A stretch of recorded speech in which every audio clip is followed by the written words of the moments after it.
Hello everybody, welcome to Profimax Databases. In this video, we're gonna understand what is an asset. So, first of all, this video is only for educational purpose. This video information is not presented in any type of book or wherever in the internet. This information and all these concepts are literally created by me. And this video is only for educational purpose, so no offense in this lecture, and make sure that this entire concept is created by me personally. And first of all, you do have to understand this all concept is not there any kind of the book or the internet.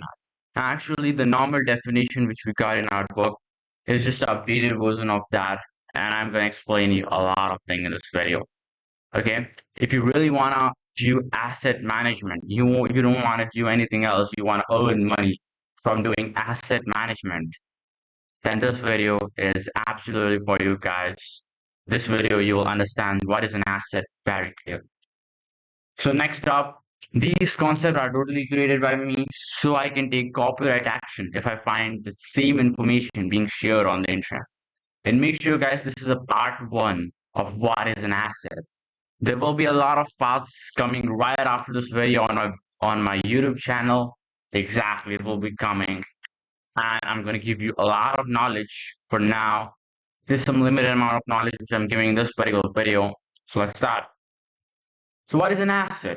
So if you're talking about what asset actually is, so asset are those things. Asset are things which have value. They can be in the both physical and virtual form. Okay. What your school teaches us, your school or textbook teaches us, like asset are those things which put money in your pocket. That's that simple definition what your book actually tells you. But the problem is that that definition is improper. Actually, they are, connecting asset with money. But in here, in my lecture, I'm connecting asset with a value. Asset are those which has a value, and your textbook tells you asset are those which put money in your pocket. That's the simple definition. So your textbook is trying to explain you that they're connecting asset with fiat currencies, right? And I'm connecting asset with value. This is you have to understand. Okay, so there are two type of assets in you know in my concept. So the two type of asset are good asset and a bad asset. So knew about something whenever you learn from textbook, there are two concepts, asset and liability. And in my concept, liability word does not exist. You know about something, in my concept only liability term does not exist. Like asset are those which has a value. It doesn't really mean the value should go up by the time or value should decline by the time. It doesn't mean that. Asset are those which has a value. That's it. There's no such term like asset are those which value is going to increase or value is going to decrease. No. Asset are those which has a value. And on the asset, there are two type of asset, good asset and a bad asset. Good asset can be in a physical or virtual form, and their value does not decrease over time. This is a definition of good asset. The bad asset are those assets which are mainly in the physical form. Yeah, they could be in virtual form also, but they're mainly in the physical form, and their value decreases over time decreases over time or based on their physical condition. So they're you know like this bad asset, multiple people called it as liability. So in my concept, liability term does not exist because liability is something else only. In my concept, only one term used to exist called as asset. And what are assets? Assets are those which have a value. And there are two kind of assets, good asset and a bad asset. Good assets can be in a virtual form or physical form. It can be both in a form, and bad assets are mainly in physical form and their value decreases over their time and their physical conditions. Okay. And there are again two type of good assets. One of there is investment asset and another one is a stable asset. Now, first of all, let's talk about, you're gonna say, talking about good asset, you're gonna say like you're trying to explain that in a physical form or a virtual form, right? Physical form, for example, gold is your good asset, right? Gold is your good asset, and talking about virtual form, Bitcoin is your good asset, right? So that's why good assets can be in physical form or a virtual form. Talking about bad assets are mainly, its value used to decrease over the time or the based on their physical conditions. Suppose your car, mainly, right? Your car is a bad asset, right? Because why your car is a bad asset? Because over the time, based on their physical condition, their value used to decrease. For example, you got some damage on your car. So what happened? The physical condition got a little bit damaged, by the way. So based on their physical condition, the asset price or asset value, I'm not talking about price, let's say value only. The asset value used to decrease time to time and all on the physical condition, like the car get old model, so the value is decreasing. And on a good asset, you have two types of good asset. One of them is your investment asset, and another one is your stable asset. Let's learn this thing in detail. So investment asset are those assets, right, whose value used to increase and decrease over the time. Like investment asset are those assets its value can increase or and its value can decrease. You have an investment asset. The reason behind you're having an investment asset because you kind of like just invested in that asset, so your stable asset, your your stable asset deposit is gonna increase. You can say like that, right? If you are kind of like much familiar with the concept of perpetual trades and all thing, you can say this thing. Let's talk to you about that. For example, Bitcoin, Ethereum stocks, these are investment assets, right? You like real estate is again a type of investment asset. You can also say that like investment asset are those assets where you invest your money and the value can go high and can go low. This is called as investment asset. And next up, you have a stable asset. Stable asset are those assets which does not fluctuate it much, which does not fluctuate much. Example is your gold.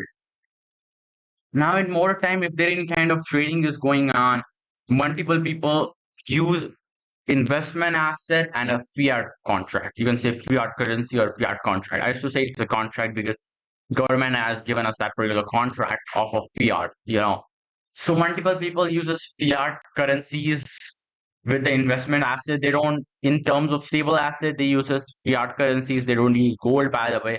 Yeah, you can use the fiat currencies in stable asset, but the biggest problem in fiat currencies is that because of inflation, fiat value is also going to go down. So that's why fiat contract or fiat currencies are not a good type of stable asset, by the way. Okay, like you are literally purchasing stocks, selling stocks. So you have purchased the stocks, for example, you're purchasing in a dollar, you're selling it and you're getting a dollar right now. Or you're purchasing in rupees and you're selling it and you're getting rupees, by the way. Okay. So what is happening? You're literally purchasing investment asset and you're selling investment asset in fiat currencies, right? No problem you're doing with the fiat currencies, but the biggest problem which actually come over here, that is, try to understand this concept. The currency which you're holding is then again a stable asset, but because of inflation, the value of that particular stable asset is actually going down. So it's not a good asset, it's again a bad asset. I already have explained you that bad assets are mainly in physical form, but they can be in a virtual form, right? And according to time or your physical condition. So according to time, your fiat currency value is going down. And yeah, exactly. That's why it's a bad asset. That's not a good asset type of. But still, guys, gold is kind of like not that much asset. Like you can't buy stocks with gold, you can't sell stocks with gold. So in terms of cryptocurrencies also, if you're investing in any kind of investment assets like Bitcoin, Ethereum, any kind of coins, by the way, so what you're actually doing, you are actually purchasing any kind of investment asset with fiat. If you don't have fiat, you are purchasing using some stable fiat currencies. stable coins which are pegged with fiat. Like USDT, it's a stable coin which is pegged with dollar. Well, it's different sort of thing. It's a wrapped dollar, you can say. Like in a bank, there are dollars which are present and they're wrapped the dollars. After wrapping that dollar, they are giving you a token, by the way. Next up, we have USDC is again a wrap token. DAI is different sort of thing. Like, but the value of these things like USDT, USDC, DAI, USD, this value is actually $1 only, right? So these are literally stable assets. So stable asset are also good. You can use stable asset, but the problem is again inflation. Now you think gold price also gonna go down? Absolutely not. Gold price is never gonna go down because if there is inflation, gold price is gonna go up. Gold demand is gonna be increasing and increasing and increasing. If gold price suddenly decreases, there will be a sudden increase will be there because there will be sudden greed will be there by the people like gold is right now cheap, let's purchase this thing. You are getting a stable asset for a cheap price. So people are gonna buy the gold. So if the gold is cheap, so if people are gonna buy it, so gold is again at a very good value. So that's why gold is a very good example of stable asset. If you are literally using fiat contract, fiat currencies as a part of stable asset, no problem. Right now, if you don't have like developers haven't developed that much good stable assets like gold right now, but our team is actually working on it. Like soon we will have a coin of gold, like in blockchain network. It will be not a wrap gold or something like that, like wrapping it and putting on a blockchain. By the way, and also perpetual contract, which actually utilizes USDT as a collateral or we gonna be not using USDT as a collateral, we use gold as a collateral. But those things we will discuss in another type of lecture because I already told you there is upcoming a lot of lecture of this what is an asset, guys. Now I hope this video is kind of like change your mind completely. The way you see asset, now you know there is no such term called as liability exists, and the definition of asset is also changed. Assets are those which has a value. That is it. It doesn't meaning it's gonna put your money in your pocket or take out. I'm not talking about that. I'm just talking it has a value. Whether a bad asset is having a low value, but a bad asset also have a value. So that's if anything has a value, it's an asset. Okay, guys, that's it for the video, guys. Hope you like it. This is me, Prince Gupta, owner of ProfiMouse Databases. And if you have any problem, you can comment below, or if you want to contact me, the contact information is provided in the about section because my contact professional email used to get changed every time because I used to change. So my contact information used to change again and again and again. And yeah, exactly. I don't have a fixed contact information. So hope you like, guys. Hope you like this video, guys. Exactly. We'll meet again. Thank you, guys.